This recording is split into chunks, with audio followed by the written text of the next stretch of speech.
আসসালামু আলাইকুম ভিউয়ার্স, আমি সুমাইয়া হাসান। আপনাদের সবাইকে স্বাগত জানাচ্ছি নতুন আরেকটি দিনের আরেকটি ব্লগ দেখার জন্য। আশা করছি যে যেখান থেকে আমার আজকের ভিডিওটি দেখছেন সবাই আল্লাহর রহমতে ভালো আছেন, সুস্থ আছেন। আমরাও আলহামদুলিল্লাহ আল্লাহর রহমতে বেশ ভালো আছি।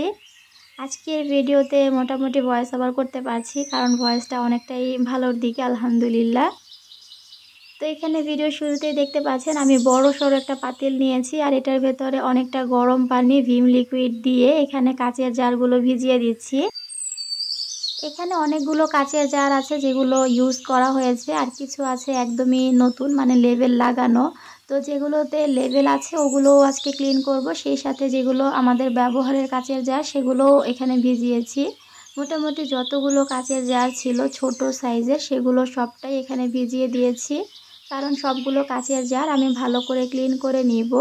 এখানে বেশ কিছু কাচের জার আমার কিচেন অর্গানাইজেশনের জন্য লাগবে, আর কিছু কাচের জার হচ্ছে আমি আমার ননদকে দিয়ে দিব। তো এই কারণে সবগুলো কাচের জারই এখানে ভিজিয়ে নিচ্ছি। তো এখানে যেই কাচের জারগুলোতে লেবেল লাগানো আছে ওগুলো আমি একটু লং টাইম পানিতে ভিজিয়ে রাখবো, এই কারণে ওগুলোকে আলাদা করে নিচ্ছি, আর যেগুলো আমরা ইউজ করেছি সেগুলোকে আলাদা করে নিচ্ছি। কারণ ইউজ করা যেগুলো ওগুলো তো খুব বেশি ঘষা মাজার কিছু নেই, হালকা হাতে একটু ক্লিন করে নিলেই হয়ে যাবে। আর ওগুলোতে যেহেতু লেবেল ওঠানোর একটা বিষয় আছে, এই কারণে ওইটা লং টাইম পানিতে ভিজিয়ে রাখলে লেবেলগুলো তুলতে বেশ ইজি হবে। তো সবগুলো কাচের জার এখানে ধুয়ে নিয়েছি, আর দেখতে পাচ্ছেন সবগুলোই কিন্তু ছোট ছোট কাচের জার। এখানে বড় কাচের জারগুলো নেই, কারণ বড়গুলো সবই রিফিল করা, ছোটগুলোই আমি মূলত ক্লিন করে নিচ্ছি। ইনশাল্লাহ খুব তাড়াতাড়ি আপনাদের সঙ্গে আমার এই বাসার কিচেন ট্যুরটা শেয়ার করব। আর আপনাদেরকে এর আগের ভিডিওতে বলেছিলাম যে আমরা জানুয়ারিতে বাসা চেঞ্জ করব, নতুন বাসার ভিডিও শেয়ার করব। তবে খুবই দুঃখজনকভাবে জানাতে হচ্ছে যে আমরা বাসা পরিবর্তন করছি না, এই বাসাতেই থাকছি। নতুন বাসাটা আমরা দেখে এসেছিলাম, সব কিছু ঠিকঠাকই ছিল, তবে কোনো একটা কারণবশত আমরা আর বাসাটা পরিবর্তন করছি না, এই বাসাতেই থাকা হচ্ছে। তো আপনাদেরকে যেহেতু বলেছিলাম আপনারা সবাই নতুন বাসার অপেক্ষায় থাকবেন, এ কারণে ভাবলাম আজকের ভিডিওতে বলে দিই। যাই হোক, এখানে কাচের জারগুলো আমি ভিজিয়ে রেখে এসেছি, আর যেগুলো বাকি ছিল ওগুলো ক্লিন করে নিয়েছি। তো তার মধ্যে এখানে দারাজ থেকে আমার একটা পার্সেল এসেছে, সেটাকেই এখন আনবক্স করে নিচ্ছি। তো ভাবলাম আপনাদের সঙ্গে একটু শেয়ার করি। এখানে আমি দুইটা ট্রাইপড অর্ডার করেছিলাম। আপনারা তো আমার যে ট্রাইপডটা সেটা অলরেডি দেখে নিয়েছেন, কারণ ওইটা আমি ইউটিউবের প্রথম টাকা থেকে কিনেছিলাম, আর ওইটা অনেক ভালো মানের একটা ট্রাইপড ছিল, আমার খুবই পছন্দের একটা ট্রাইপড, এবং আমার নিজের ইনকামের টাকাতে যেহেতু কেনা ছিল তাই ওইটা অনেক বেশি স্পেশাল আমার কাছে। তো ওই ট্রাইপডটা যেহেতু তুলনামূলক অনেকটাই বড়, সব কাজে ওইটা ব্যবহার করা যায় না, বিশেষ করে কিচেনে রান্নার ভিডিও করতে গেলে বেশ প্রবলেম হয়। আমার ছোট একটা ট্রাইপড অনেক দরকার ছিল অনেক দিন ধরেই, তো কিনবো করে আর কেনা হচ্ছিল না। দারাজের যেহেতু 11/11 অফার চলছে, তো ওই অফারে দেখলাম যে এটার দাম অনেকটাই কম, মাত্র 149 টাকা ছিল, আর সেই সাথে দুইটা নিলে আমার ডেলিভারি চার্জটাও ফ্রি পড়বে। এই কারণে ওইটাই ভাবলাম যে অর্ডার করে ফেলি, যেহেতু এখন অফারে আছে। এখানে আমি দুইটা ট্রাইপড অর্ডার করেছি, একটা আমার জন্য একটা আমার ননদের জন্য। তো দুইটা ট্রাইপডই এত বেশি সুন্দর ছিল, দাম অনুযায়ী আমার কাছে একদম বেস্ট কোয়ালিটি মনে হয়েছে। তো এটা সেট করতে গিয়ে প্রথমে একটু কনফিউজড হয়ে যাচ্ছিলাম যে কিভাবে কি করব, পরবর্তীতে একটা একটা করে সেট করে নিয়েছি। আর এটা সেট করার পরে আমার কাছে ভীষণ রকম ভালো লেগেছে, ভিডিও করতেও অনেকটাই সুবিধা এটা দিয়ে। বড় ট্রাইপডগুলো রান্নাঘরে বসাতে অনেক বেশি প্রবলেম হয়, মানে ভিডিও করতে গেলে দেখা যায় অনেকটা জায়গা লেগে যায়। আর এই ধরনের ছোটোখাটো ট্রাইপড হলে কিন্তু অনেক ইজিলি কাজ করা যায়, মানে ভিডিওর কাজটা অনেক বেশি সহজ হয়ে যায়। তো এখানে আমি দুইটাই সেট করে নিচ্ছি, প্রথমে একটা সেট করেছি, পরবর্তীতে অফ ক্যামেরাতে আরেকটা সেট করে নিব। তো এটা সেট করার পর এখানে ভিডিও করলে কেমন হবে সেটাও আপনাদের সঙ্গে একটু শেয়ার করছি। এখানে একটা ফোন লাগিয়ে দেখাচ্ছি যে কিভাবে এটা দিয়ে ভিডিও করতে হয়।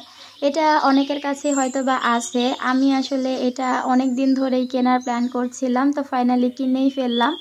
আর এটা কিন্তু অনেক বেশি শক্ত ছিল, মানে দাম অনুযায়ী আমার কাছে মনে হয়েছে বেশ শক্তপোক্ত একটা জিনিসই তারা দিয়েছে।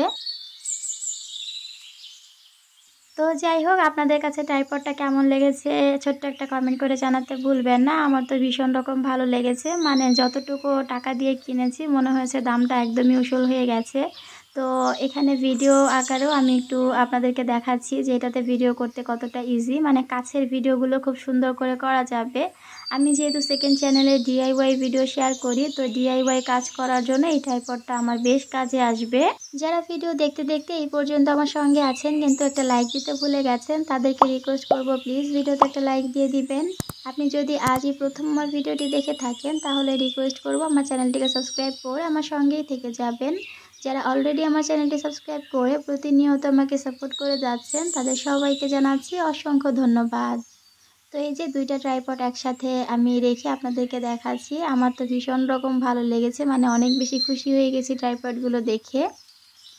অনেক দিন ধরে একজন আপু আমাকে রিকোয়েস্ট করে যাচ্ছিলেন যে বিড়ালের একটা বেল্ট বানিয়ে যেন আমি দেখাই। আমার আসলে এইটা বানানোর কথা একদমই মনে থাকে না। আপুর কাছে আমি অনেক অনেক দুঃখিত, আগেই সরি চেয়ে নিচ্ছি যে ভিডিওটা করতে আমার অনেক বেশি দেরি হয়েছে। আপু না হলেও 2-3 মাস ধরে আমাকে এই কমেন্টে করে যাচ্ছিলেন যে বিড়ালের একটা বেল্ট বানানোর আইডিয়া শেয়ার করতে।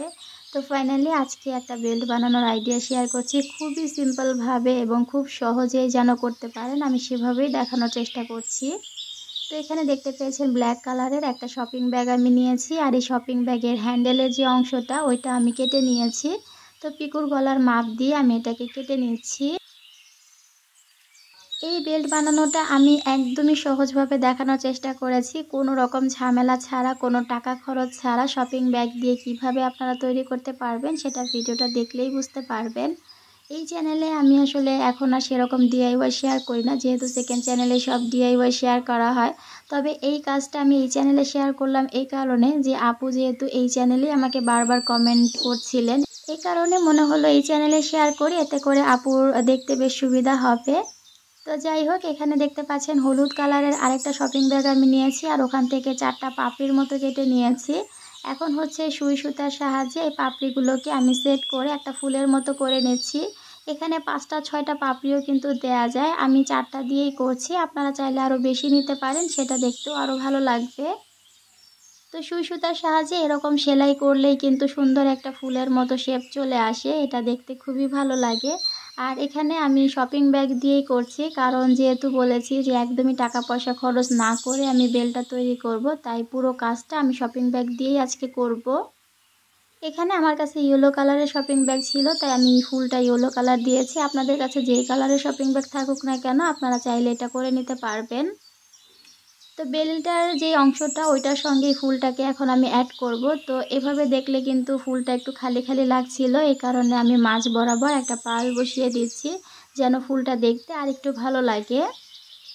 এটা যেহেতু পিকুকে আমি পরাবো, তো ফাইনাল লুকটা আপনারা দেখলেই বুঝতে পারবেন যে বেলটা পরার পর পিকুকে কতটা ভালো লাগছে। আশা করি আপু আজকের ভিডিওটি দেখলে আপুরও অনেক বেশি ভালো লাগবে। আর আইডিয়াটা কেমন লেগেছে অবশ্যই কিন্তু কমেন্ট করে জানাতে ভুলবেন না। আপু যদি আজকের ভিডিওটি দেখে থাকেন অবশ্যই একটা কমেন্ট করবেন। তো এই বেলটাকে দুই পাশে লাগানোর জন্য আমি এখানে একটা টিপ বোতাম নিচ্ছি। আপনারা চাইলে টিপ বোতামের পরিবর্তে এক ধরনের বেল্ট পাওয়া যায় দুই সাইডে আঠাওয়ালা, ওইটার নাম আমার আসলে এই মুহূর্তে মনে নাই, তো ওইটাও আপনারা এখানে ইউজ করতে পারেন। ওইটা আমার কাছে ছিল, তবে আমি এখন খুঁজে পাচ্ছি না। হাতের কাছে যেহেতু টিপ বোতামটা পেয়েছি তাই টিপ বোতামটা দিয়েই আমি বেলটা তৈরি করছি। তো সুই সুতার সাহায্যে এখানে আমি টিপ বোতামটাকে সেট করে নিচ্ছি। আমি কিন্তু এটা পিকুর গলার মাপ দিয়েই করেছিলাম, তারপরও দেখলাম যে এটা একটু বড় হয়েছে, মানে পিকুর গলার তুলনায় একটু বড় হয়েছে, আর একটু ছোট হলে ভালো হতো। তো যাই হোক, টিপ বোতাম লাগানোর পর এই জায়গাটাতে সুতার যে অংশটা ওইটা দেখা যাচ্ছিল, তো সেটাকে হাইড করার জন্য এখানে আমি ছোট্ট একটা ফ্লাওয়ারের মতো করে দিচ্ছি। যদি কালো সুতা দিয়ে সেলাই করতাম তাহলে এটা না দিলেও চলতো, তো কালো সুতা আমার কাছে ছিল না, এই কারণে এই কালারের সুতা দিয়েই করেছি। ফুলটা লাগানোর পর সাইডের যে অংশটা ছিল সেটাকে আমি একটু কেটে ঠিক করে নিচ্ছি। আর এটা বানানোর পর আমি এখন পিকুকে এটা পরিয়ে আপনাদেরকে দেখাচ্ছি যে বেলটা কেমন হয়েছে। এই ডিজাইনের ছাড়াও কিন্তু আরও বেশ কয়েকটা ডিজাইনের বেল্ট বানানো যায়, আমি ইনশাল্লাহ পরবর্তীতে চেষ্টা করব আপনাদের সঙ্গে শেয়ার করতে। মানে বিড়ালদের একটু ঘন্টা টাইপের বেল দিলে বেশি ভালো লাগে, ওরা যেখানে যায় ঝুনঝুন শব্দ করে, ওটা বেশ ভালো লাগে। তো ঝুনঝুনি দিয়েও কিভাবে আপনারা বেল্ট তৈরি করতে পারেন সেটা ইনশাল্লাহ পরবর্তীতে আপনাদের সঙ্গে আমি শেয়ার করার চেষ্টা করব। তবে এই বেল্ট বানানোর আইডিয়াটা কেমন লেগেছে সেটা কিন্তু অবশ্যই জানাবেন। আর এই যে পিকুকে বেল্টটা পরার পর কেমন লাগছে সেটা জানাতেও ভুলবেন না। আমার তো বেশ ভালো লাগছিল। পিকু যেহেতু সাদা আর বেল্টটা কালো আর হলুদের কম্বিনেশনে করা, এই কারণে বেশ ভালো লাগছিল। তো নতুন বেল্ট পরানোর পর পিকু তো অনেক খুশি, দেখতেই পাচ্ছেন কিভাবে নাচানাচি করছে আর ওর পুরাতন বেল্টটা নিয়েই ও খেলছিল। তো মাশাআল্লাহ পিকুকে অনেক বেশি সুন্দর লাগছিল বেল্টটা পরে। আজ তাহলে এখানে বিদায় নিচ্ছি, পরবর্তীতে নতুন কোনো ভিডিও নিয়ে আবারও চলে আসবো। সেই পর্যন্ত সবাই ভালো থাকবেন, সুস্থ থাকবেন। আল্লাহ হাফেজ।